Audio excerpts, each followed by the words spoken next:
I'm Josh Cooperman, and this is Convo by Design with another installment of the Showroom, featuring an exceptionally talented member of the design community. Really one of my all-time favorites, to be honest with you, for the little things she does. Her attention to detail, the manner in which she tells her stories through the work, it's exceptional. We talk about music too, one of my favorite topics, and turns out hers as well. Love this chat. I know you will too. Who am I speaking with? This is Brigette Romanek, live in the Showroom.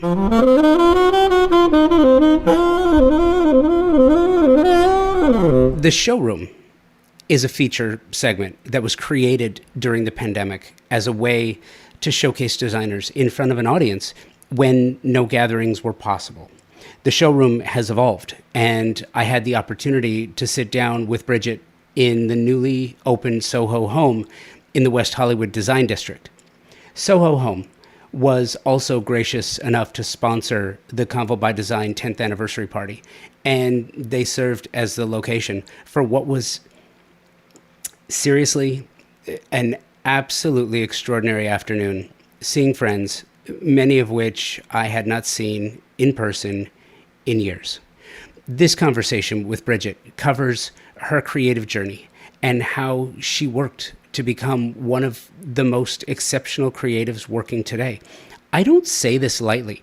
I think her work is truly exceptional, truly transformational. The work is layered, it's contextual, and subtly situational. You will hear more about that in addition to ways music has shaped her life and therefore inextricably tethered to her work. We talk about her collections and other facets to the business that allow her to create her art. I really could go on forever, but I won't. Instead, I'll let Brigette tell her story, and we'll get to it right after this.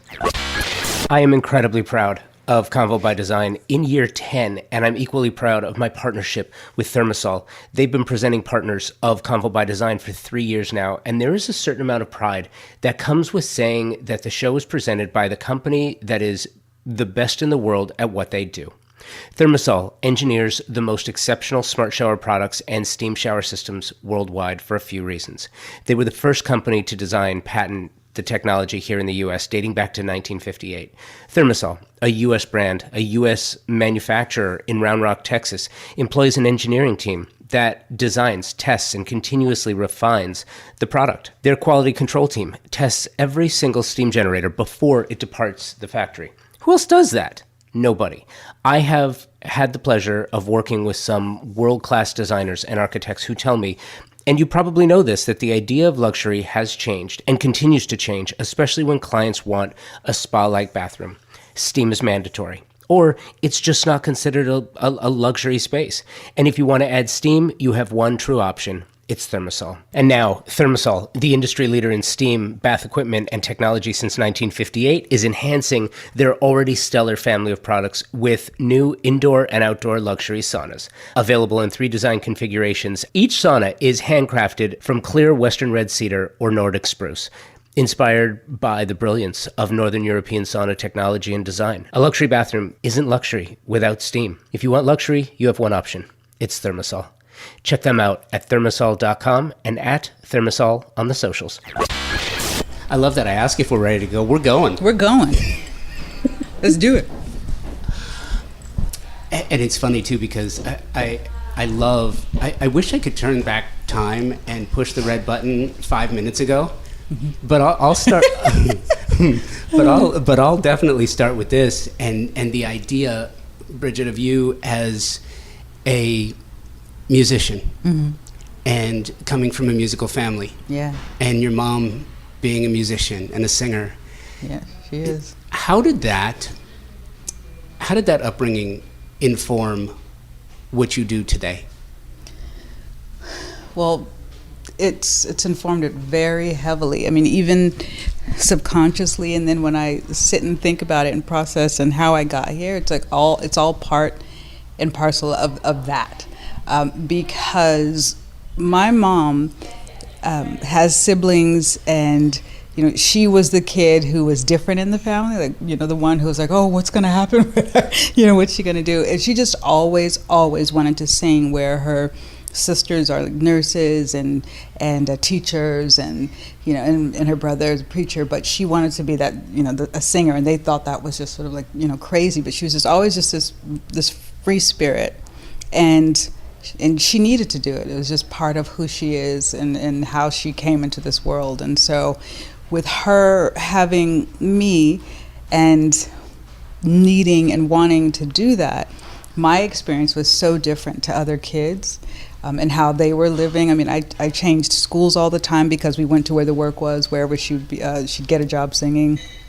And then I would stay with family members, and then she would travel around the world and then bring me weird little gifts. Other kids would get a Barbie, but I would somehow get, a fabric doll from from some country. And it was at the time, it was amazing and also difficult because my childhood wasn't normal. But all of the moving around and all of the experiences helped me to understand that I could make any place home. It helped me to understand that to think differently was okay. It helped me to have a strength and a confidence that came over time. I mean, I was always a shy kid, but like this confidence that came over time, that what I was doing or what she was doing, it was okay. It was like super okay to be you, be different. And that 100% really is where I live with my interiors and how I do and how I design. I didn't study design. It was just this thing. I feel like being my mom's kid, she's such a creative, that I am such a creative. And it is just how I function in the world and how I breathe. Everything is visual or through emotion. And that is just the lens that I look through and the lens that she looks through. So my upbringing and my mom being such a fun, wild, free spirit really made me think that things were okay, and to things that didn't go together were okay, because she was different to her siblings, and she would have friends who would come and do graffiti on our living room walls. No other kid was living that way at the time, and so it just made me more adventurous and accepting and okay with things that were out of the ordinary, so definitely informs my design. Do you think that upbringing gave you a certain level of confidence because you saw that it's okay to fail, it's okay to try things that don't work, because things that don't work lead to things that do? Absolutely. Yes, I mean it's very mixed, because as a kid, always being the new kid, or often the only African American kid, all of these things initially are challenging, but when you get through them, you're like, hey, I did that, I'm all right, and I'm still okay. And so that begins to seep in, and I've always been more on the quiet side and shy, and I do speak through my creativity. And so the way I grew up, even though it was hard, it also allowed me to know that it's all right, it's okay, and you can do you. And it did give me this quiet confidence. And so the first time when someone said to me, with no design knowledge whatsoever, other than just the school of life and the school of my mom, Paulette, I said, when they said, can you help me with my house? I said, sure, I can do it. And I believed that I could with no knowledge. And, it's often one of those things where one might say, no, I'm not going to do it. But I was just like, let's do it. Let's go for it. And I'm grateful for that, because I don't think I would have that without my upbringing, because I'm more on the shy side. So. It's so funny to me to hear you say that, because I don't doubt you. I believe you. But, when I hear someone who's a singer herself, who's a highly successful and creative designer herself, say that I'm just so shy, and it's the dichotomy of it. It almost like it doesn't jive together, but it does. It seems to work. Yeah. Well, it's this thing where I was either going to, curl up in a corner and be like, oh, this is hard and things are a challenge, or I was going to say it's hard and it's a challenge and let's get through it and let's do it.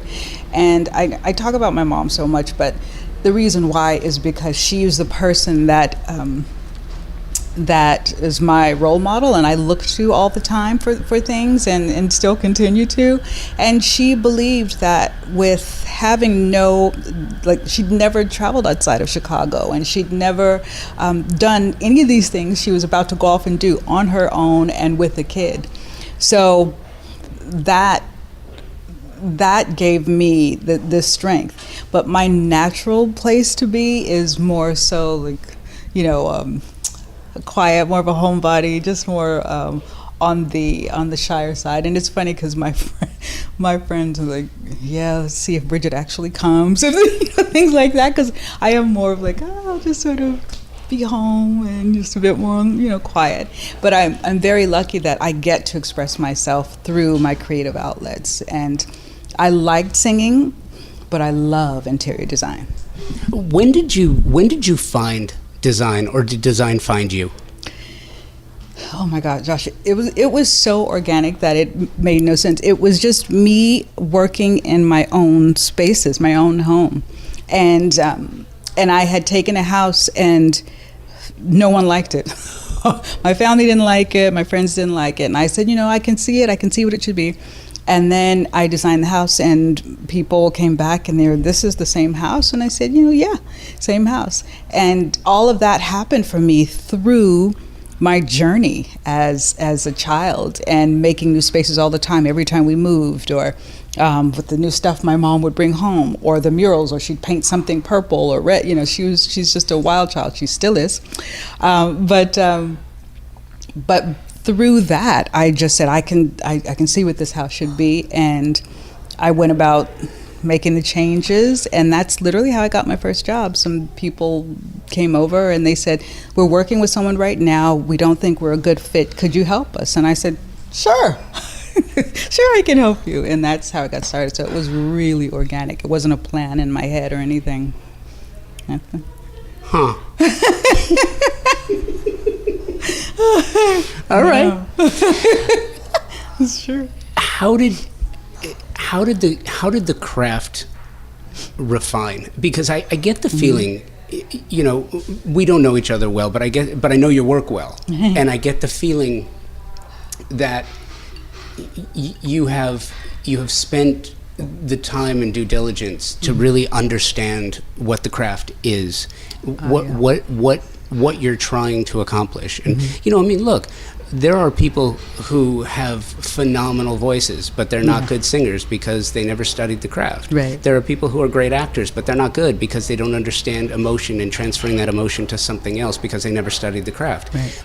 Design is like any other art form. It's a craft. And I get the feeling like you have put the work in, you understand the craft, and you understand it as it relates to the work that you do. What was that process like for you? It's kind of what you said before. It's a lot of trial and error. It's a lot of failing. But more than anything, it's believing. It's believing that I can do it and I will get there. If I'm making mistakes, or if something doesn't go well, then I keep going. There's just no, there's never a moment when I say, oh, this is too hard, or I don't want to do this. And I'm constantly taking in information and constantly learning and constantly looking and constantly researching. And I love that process because it pushes me forward. And I'm always trying different things and new things because that's just in my DNA, how I grew up.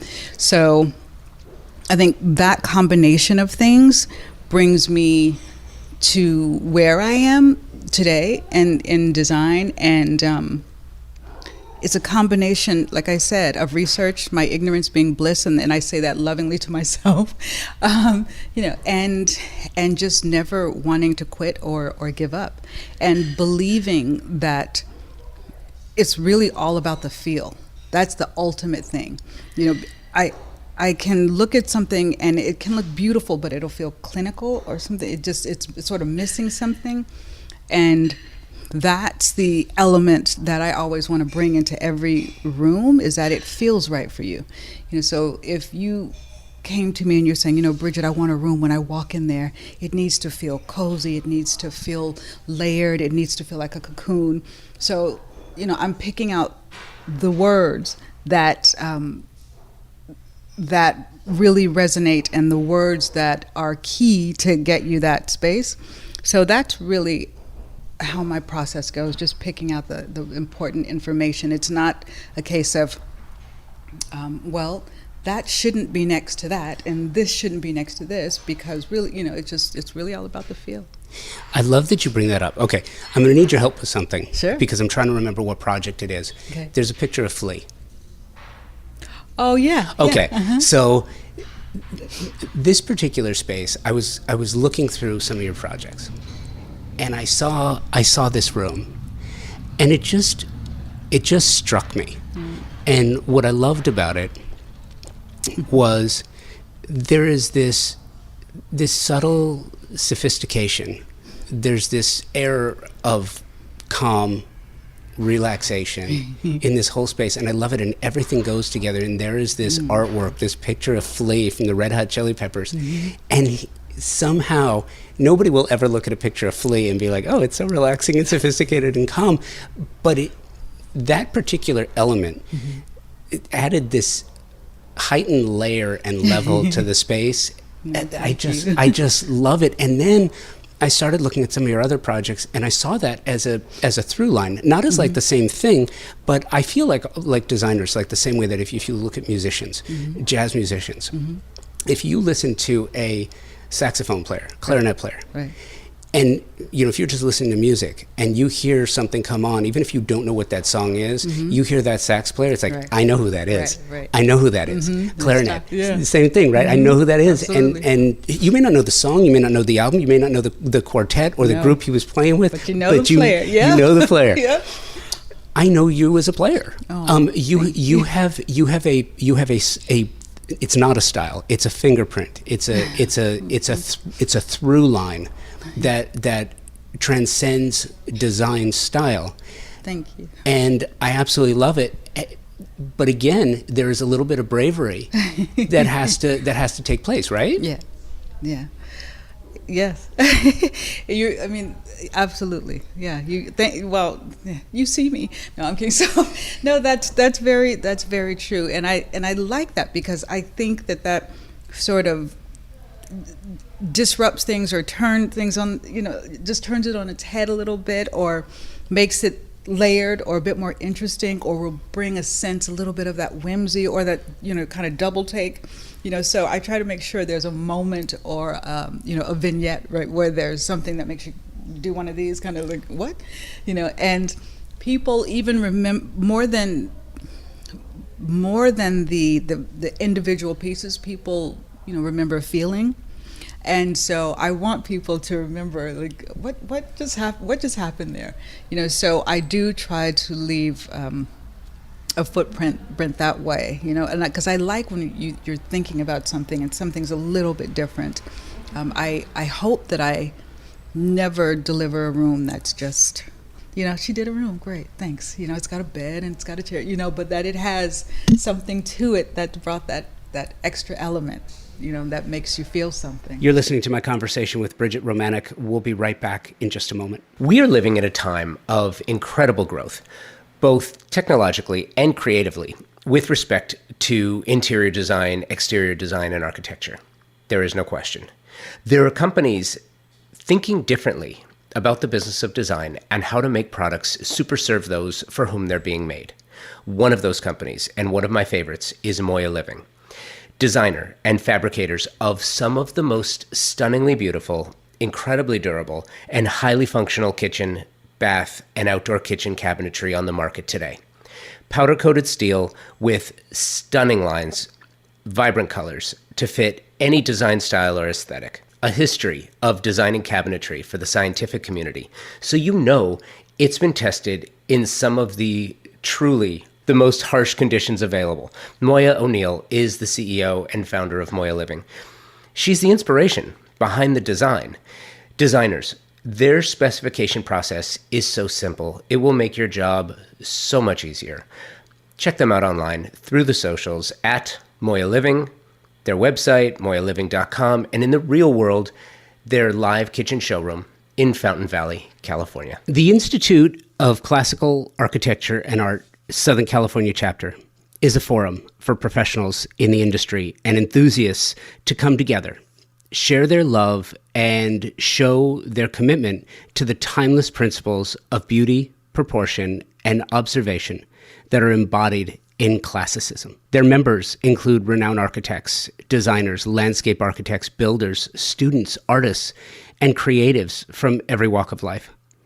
It's a wonderful organization designed to celebrate the unique regional identity of Southern California and help develop the careers of the like-minded. If you're interested in joining or would like to learn more about sponsorship and support for the ICAA Southern California chapter, please email me, convobydesign@outlook.com. At the same time, too, one of the other things that I noticed about you and your work is you're not afraid to let the space speak for itself. Sometimes, and it's not a maximalist or minimalist decision. It's not that conversation, but sometimes it's like there's no place to breathe. Yeah. There's no place to just stop and take a minute and just take it in. Exactly. Your spaces all have beats. I don't want to call them beats, but they are. They're beats. Yeah. Where right. you can just, there's a rest, and you can take the next moment after that. So in your, and I don't mean to make this all about music, but I feel it in your design. Mm-hmm. Do you structure it musically? Because do you think musically? I can't help but think musically. I mean, it's so part of who I am. My grandmother would sing around the house, my aunts, obviously my mom. My mom was roommates with Shaka Khan, and so like music has never not been a part of my existence and how I breathe and move through. And there is that correlation. It is about the feeling, and it is about creating something that makes one feel good. I think when I was singing and doing music, I loved writing, or I loved being in front of people. And even though I'm shy, like when you get on stage, you're able to kind of let go, and everything just sort of drains, and you just want to send out a feeling to people and an emotion, and for that 20 minutes or an hour, have them feel good and have them just let go. And I often say, like, when you get home and you close your door, I want you to exhale and let go, and that's my job for you. So there's definitely that relationship, and I do think about it like that. And I do often think, okay, I want this room to be simple, but think about it like a simple song, because a simple song, you remember that more than you would a complicated song. But if it's simple, there's nowhere to hide, so the chorus has to be really great and memorable. And so that part is, sort of the chorus, and this is the, the verse. I can't help it. Do you remember? You know my secret now. Oh, I know. I see you. You do see me. Too well. Do you remember when you were able to sort of divorce yourself from being Brigette and being Brigette Romanek, mm-hmm. the brand? Mm-hmm. Do you remember when you were able to realize or see that what you were doing was now a brand and kind of takes on a life of its own? That's an incredible question. I don't think I still realize it. My head is so down working, and working because I love what I'm doing, and I'm so passionate about it, and I'm always so grateful that I get to do it. And I'm always like, will someone hire me again, or will someone not? I don't know. So that's what I'm doing all the time, and the fact that people do see my work or see me still blows my mind, and someone said, recently, it's like, oh, like that imposter thing. You're like, what? Is this really happening? And it does feel like that sometimes, because I just genuinely feel how lucky I am to get to do what I love to do. And it's not lost on me at all that that's a rare thing, and so I want to keep doing it. So I give it everything I got all the time. And that's what I'm busy doing. So I don't necessarily think about it that way. It's just I just want to keep going because I love it. So I go into that because I wanted to ask you about your licensing and collections. How do you evaluate your partners when you think about a licensing deal or a collection or what you want to do? What's the process for you? Well, it's understanding the brand as much as I can, and I do that by going to their factories. I do that by learning the teams and the people and the structure and the process, and I only learned that by really getting involved, and that leads me to, okay, I'm going to be in business with these people for a while, and do I think this is a good company to be in business with? Do I like the way they do things? Does it resonate with me? Are we like-minded? And so that really informs it, because you are going to be with them for a while, and you want to be with people that you think are great and that you would want to be with for a while. So that's really the process. And do you like their aesthetic? So it's all of these questions. It's like being in a relationship, because you are. It is a relationship. Yeah, it is. Yeah. It is. Yeah. What's next for you? And it's funny because we just saw Martin downstairs, and I love him. So the last time he and I spoke was 4 years ago here at Legends. Oh my goodness! In front of his showroom, and towards the end of our conversation, he was like, "I said, is there anything you want to do that you haven't?" That he's like, "I think I'm not going to do the accent. I'm not, but I love it. I do." but he was like, "I think I'd love to do a hotel here locally." Like in West Hollywood. And I don't know if he was manifesting or if it was whatever it was, but the prospect is amazing, and it's all him. But I'm big. I've kind of gotten on the manifestation thing lately. Ooh. Like you can manifest things and make them happen. What would you love to do? What's next? What would you love to put out there and have happen? Oh my goodness, that is a big question. I mean, people are going to say this sounds cringy, but I really hope to keep doing what I'm doing for as long as people will have me and clients will have me, because I do love it. I would love to, hotels, that could be absolutely amazing and fun. I've done clubs and private clubs, and that's really fun as well, but a hotel could be amazing. Let's see. What else would I like? I really just want to keep going and being able to do what I love for the next 30, 40 years. That would be everything. So it's funny for me to hear you say that, because a couple minutes ago you had mentioned imposter syndrome. Yeah. And I'm curious. I asked this question because I'm just fascinated by it. It took me a while to realize something. We don't really think about this, but sometimes everyone is actually feeling the same thing. Right. Maybe not at the same time. Yeah. Maybe not in the same way. And because there are certain things that we just don't talk about in front of other people. Yeah.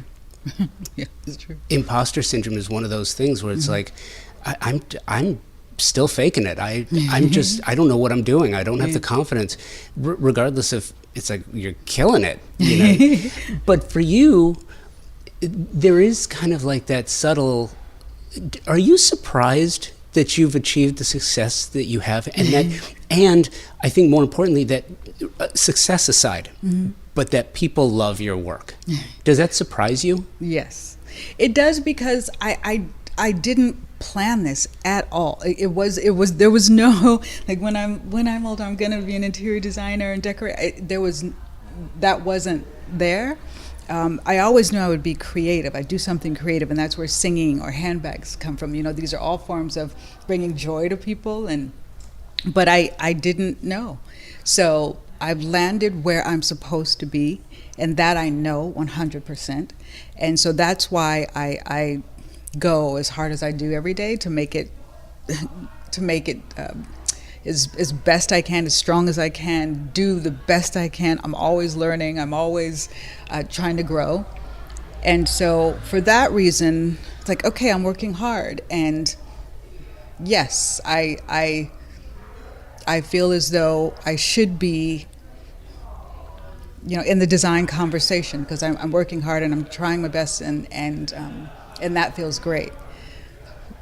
But of course, I still sit and giggle because I'm like, "What? How's this happening? How's this happening?" But being grateful is everything, and I think with that, I keep trying, I keep going, I keep pushing. What do you do when you're not working, or are you working all the time? Okay, I'm going to be very transparent. I work. Okay, so my girls are in school, so I have the whole day, and they have things that they do after school, and so I can pretty much work until about like 7. So I get up at about 6 and go until about 7, and then hang with my ladies, and then after that I go back to work. So I'm not someone who sleeps much. So I know they say sleeping is good for you, but I also read this quote. It's like, what do you achieve when you're sleeping? Probably better health, I don't know, but I love being up and working, so I'll stay up late into the night doing it and early in the morning doing it. Yeah, I do. I love it. So, are you a good delegator? I'm getting better at it, yes. I'm definitely getting better at it. That's a great question because for what we do, you have to. You have to. And so building a strong team is so important. And that's been great. Like I'm very, very fortunate. I'm very, very fortunate, and it just gets to be stronger and stronger and better and better. And as I do it, I know what I need more, and so I know the members that need to come on and what they need to be strong at, and and appreciating people for what they are great at and what they aren't, and all of it. And so, yeah, I just want to keep doing it. I love that. It's funny too. It's like you genuinely sound surprised, and I just want to keep doing it. I just want to, but you know what's interesting. I love it too, and one of the reasons I love it so much is because you clearly love what you're doing, yeah, and you have a passion for it, and you enjoy it, and I think that's the thing. That's the key. That's another one of those universals in the human condition and the human experience is that all anybody really wants is to have a family that they can love, that loves them back, to enjoy what you're doing, to find purpose in the work that you're doing. Yeah. Tell me the difference in relation to how you view the differences between residential, commercial, hospitality. Do you like working in the different areas? Do you prefer to stay residential? I like all of them. You do? I do. Okay. I do. I do because every job is so fresh. It's all new. There's no formula like, okay, I'm going to put brass here. I'm going to, there's none of that. So everything is new. So it's like discovering and unveiling and all of this every single time. It's so cool. It's like peeling off another layer in the brain and starting anew. And that's what it feels like. And so when a client tells me, okay, these are the parameters, or this is what I need, I'm like a scientist, like, oh my gosh, this is so fun. So I love it, and it allows me to be creative in different ways in every project.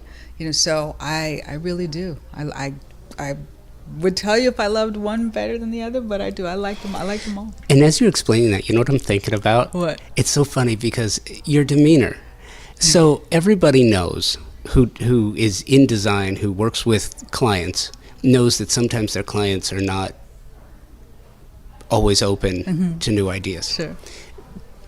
Because your work is so creative, and I'm trying to put myself in the situation where you have a client that doesn't necessarily buy into the idea, and I'm trying to figure out one of a couple of things. Is she the velvet hammer? Is she going to be just subtle, like, oh, well, why don't we just try? How do you do it? Where's the balance between the psychology and the confidence in knowing what you do, and also when you reach a certain level, as you've reached, sometimes the clients bring you in knowing that they bring you in to do what you do because they may be a lawyer. Go do the law. I will never question you on the law, right? This is what I do. You're in my office now. How do you do it? Well, it depends on the client and the person, because there's the client who will give you the key, and says, I'll see you in 6 months. I don't want to know anything. I just want to get it done. Just other than showing me the initial boards, we're good. And then there's a client who said, don't show me anything. I just want to be finished. And then there's a client who says, what is the stitching going to be on that sofa? I need to know. So it really just depends on the person. But it's my job to tell them my truth. And I've learned that, because initially being a little bit more reserved, it's if a client said, I don't really think I want to do that, but let's do this light, I would kind of go, oh, okay. And then, but somehow it maybe didn't look the way in the end it's supposed to, or so learning, like, oh no, I have to speak up and I have to say, listen, this is why I think this light will work. And let me tell you, and maybe let's go see it. And it's a big conversation. And then, or not, but if that is an issue where they say, I just don't like it, then I keep going until I find something that I think will be amazing. I'm never going to put anything in the room that I don't think is fantastic, because then I feel like I've failed them. If they have heirlooms and important things to them, of course, that will take precedence, and maybe how the room, the room is designed around those things.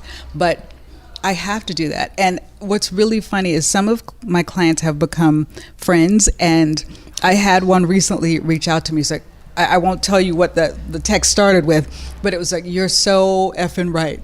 This light is a disaster. Why did you let me do this? And so it's really it's a conversation sometimes, and we get there together, and then it's okay, and that's fine. Yeah. You soothe them, you make it. It's okay. Yeah, it's all right. We're gonna get there. We're gonna get there. How do you find the resources now? Mm-hmm. Because lately, post-pandemic, it has been like all of this discovery and all of this research and development that took place during the pandemic, and all of these new products and materials and ideas that have come out now. Mm-hmm. It's extraordinary. Yes, it is. But to travel and to actually go to every, go to Salone and to go to Maison, it's a thing. Mm-hmm. It's a thing. How do you discover? How does it work for you? Well, it's a combination of doing the work by traveling and going to meet makers and seeing new works, but it's also, I feel very lucky that a lot of makers reach out to me and will send me their work over email, and then come in and do presentations. And showrooms do that, but a lot of makers will come in, and we're coming to LA, and we'd love to come in and see you. So that's been great. And then also, the internet is great, because if I find something I think is absolutely incredible and it's over in Belgium, I will reach out to that maker and say, hey, I think this is incredible. And then we somehow arrange a way for me to see the piece or memo the piece or whatever means we can really navigate to get the piece to me and I can present it. So we find whatever way we need to. We find a way, Josh. I'm gonna get that piece right. I'm making it happen. So, knowing that you love what you do and you do it as often as you can, and you don't ever want it to end. Yeah. What do you do when you're not doing it? What do you do when you're not working? What do you do to force yourself to disconnect? Yeah. So, I love a great bath. I love a bath. I love laying on my daughter's bed and laughing and talking about things. I have 2 girls, so we have a lot of girl talk. I love that. Taking my dogs for walks, going on walks myself, my friends. And recently I traveled to Italy, which was phenomenal as a designer, but also just to have some time to exhale. So that was fantastic. But I'm not gonna lie, it's a little rare. it's rare that I do that, because I love it. This has been, I love too that you find time, no matter what you're doing, whether it's a bath or something else, that you find time to and the travel as well. I feel like it's become more important now to find opportunities where you can shut down. Yes. Where you can just not not have to do it as much, and especially 100%. when the kids are young, and Yeah. you're trying to find the time. Would you want your kids to be designers? If they loved it, absolutely. It's so funny because my kids, they're not interested right now. They're not interested. But yeah, if they liked it and loved it like I did, that would be amazing. That would be an incredible connection.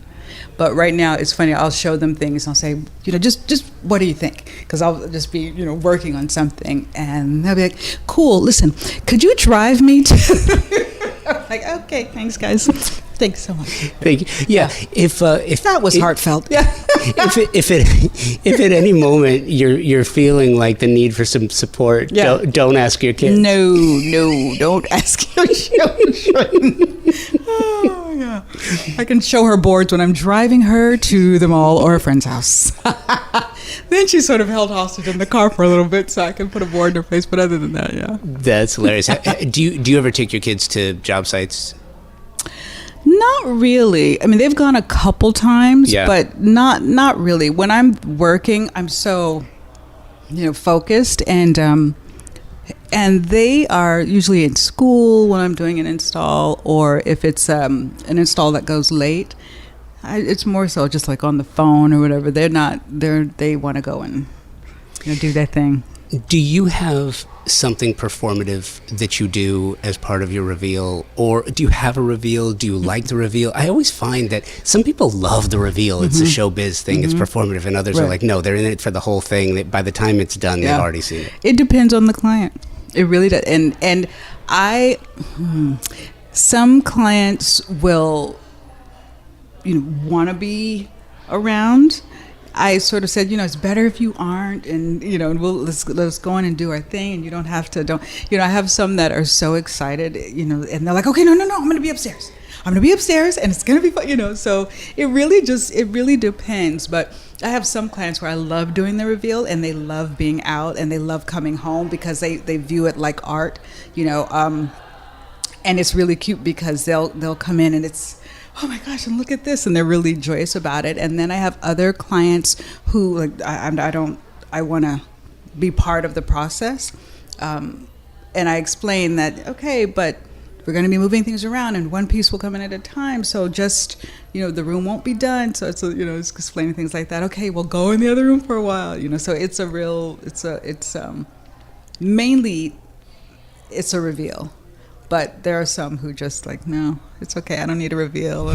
I'll just be in the other room. So it just depends. But I love it. I love a reveal. I love that too. This was so great. Oh, Thank you for doing this. No, thank you. Thank you for thinking of me to do it. Thank you. I just love your work. I think you're awesome. Oh, thank you, John. I appreciate that. Thank you, Brigette, for your time. I love this. Thank you, Soho Home Studio, for hosting this conversation and our 10th anniversary party. Thank you for listening, downloading, and subscribing to the show. If not already, please make sure you are subscribing so you don't miss a single episode and they come to you automatically when they're published. You can find Convo by Design everywhere you find your favorite podcasts. Thank you to my wonderful partners and sponsors, Thermosol, Moya Living, and Design Hardware. Without you, this would not be possible. So for that, thank you. Thanks again for listening. Be well. And until next week, take today first.